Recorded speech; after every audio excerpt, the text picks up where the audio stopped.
Hi guys, welcome back to PBTV. We are here with a request from a few viewers over the last couple of weeks asking for our sort of comparison between some of the entry-level platforms from CYMA. They've been exceptionally popular over the last few years, especially with people getting into the hobby due to the extremely budget-friendly nature of these things. So we thought we'd grab one, have a little chat with what's inside them, and a little few differences externally that might change how you play and use these in-game. So I've got 4 different options of the CYMAs here, the CM range. On my left is one of the standard M4A1s. So again, you've got the upper sort of carry handle / rear sight, and it is a very iconic platform. So this is the CM.507. Again, very brief overview of this, and we'll take a bit of a deep dive when it comes to the 515. But internally, these are all identical. Externally, there's some slight differences with like rails and barrels and things like that that are your choice at the end of the day of how you want to play and how you want to set your platform up. So the 507 M4 has the longer barrel, standard flash hider, and a RIS front end with a carry handle rear sight. We have the 513 SD. This harkens back to one of my first ever platforms. So when I started out, identical to this, but made by another brand called D-Boys. But this is the CYMA version, CQB SD. This is called the CM513 SD. The suppressor slightly recessed into the rail system, quad rail on the front, RIS on the top. Very, very simple. And I just thought, this is that sort of SOP mod style platform. I can get bits, attach it, and then later down the line I can swap it around. And I had that idea that I could just keep the same platform, but change my accessories to sort of refresh it every now and again without having to get a different gun when I wanted something new. We're then looking at the 506, the CM506, similar to the original one. We've got a standard M4 set up with the A4 front sight, a little bit of a different rear sight because you do have RIS on there. You do have RIS on the other one, but on this one, you've got the smaller rear sight and a shorter barrel. Still all 40mm counterclockwise, so you can change the front end if you want to, and you've got sling points on the back. So, looking at the CM515, which is an incredibly popular platform, it is a polymer system in its entirety. So the rails polymer, the receivers polymer, absolutely everything apart from some of the controls.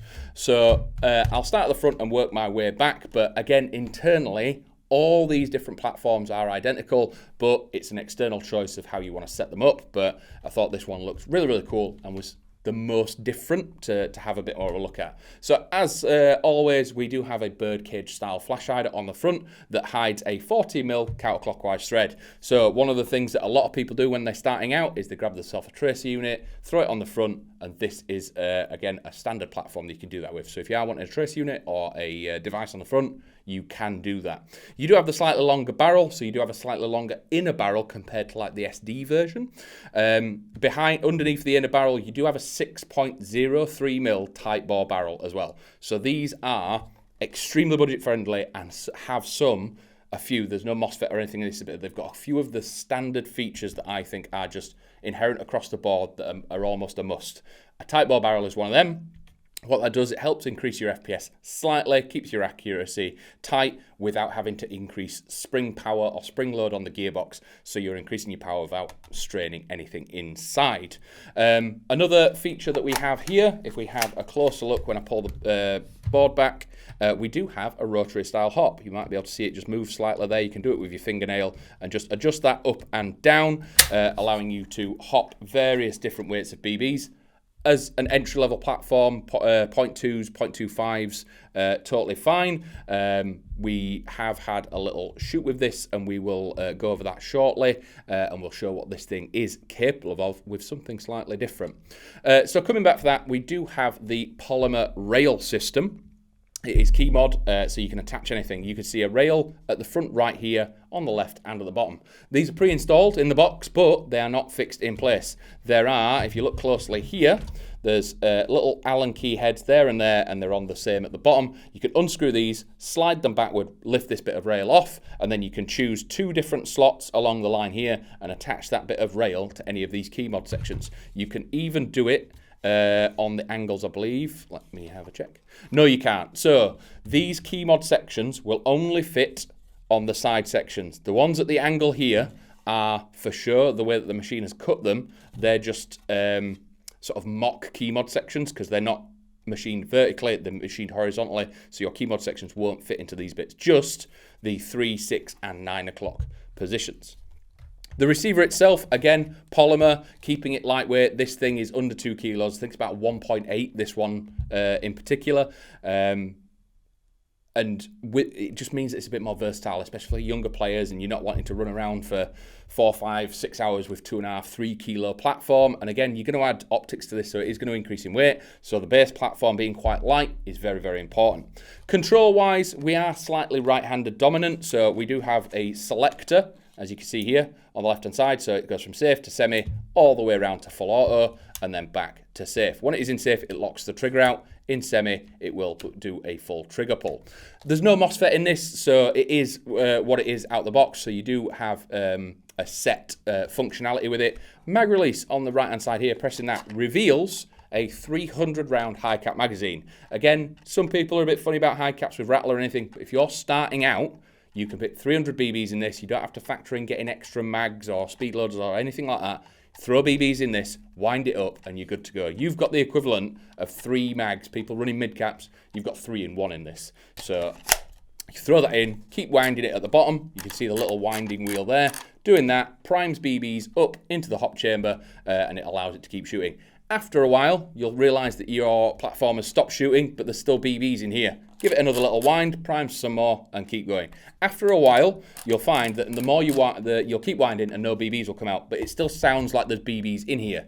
That's because the feeding tube up here will be primed with BBs, but there's no more in the vault at the back to push anymore. So it will store some BBs in there that it physically can't get into the hop system. And another one that I noticed whilst playing and marshalling at sites is when people are winding, they'll turn the gun upside down and try and wind it this way. When you're winding your mag, keep it vertical and do it this, because what that will allow to pick at the BBs up and push them up the ramp. When you do this, it can't pick any up and you're actually not priming your magazine at all. So make sure your magazine stays vertical when you're priming it for high caps. We do have a sling point at the back, so if you're wanting to grab yourself a sling, we've got the single point sling at the back for left or right-handed, and we have the 6-position stock.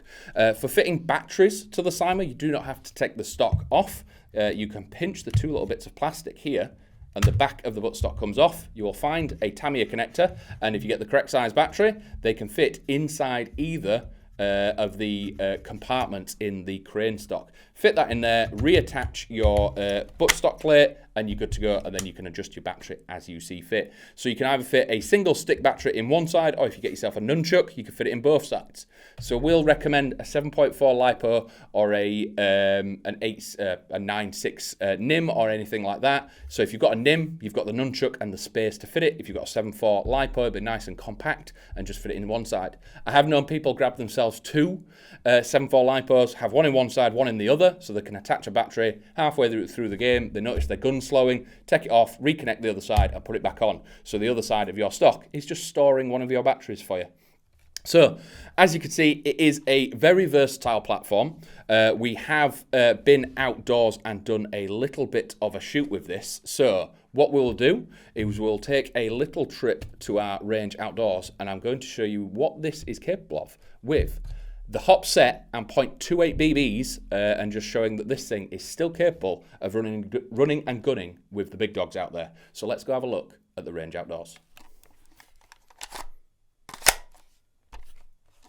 Hi guys, welcome outside again. We've brought one of the CYMA selection out. We have pre-done the hop. We are running some 2.8s in here, and we're just going to see how it shoots, because we want to show that just because it's cheap doesn't mean it's bad. Giving you a comparison with all the others that we're looking at. Internally they're identical. This one just has a slightly longer barrel, but you're probably not going to notice that much of a difference. So going for the near target.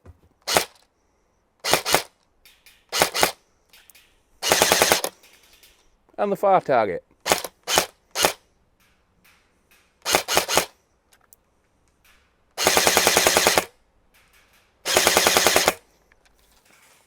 So as you can see, even though this is an entry level, it can still perform. You've just got to know what you're doing with it, make sure it's kept wound, and you can still run and gun with absolutely anything out there. So let's go back, sit down, and have a comparison about all the different models that we've got on the table.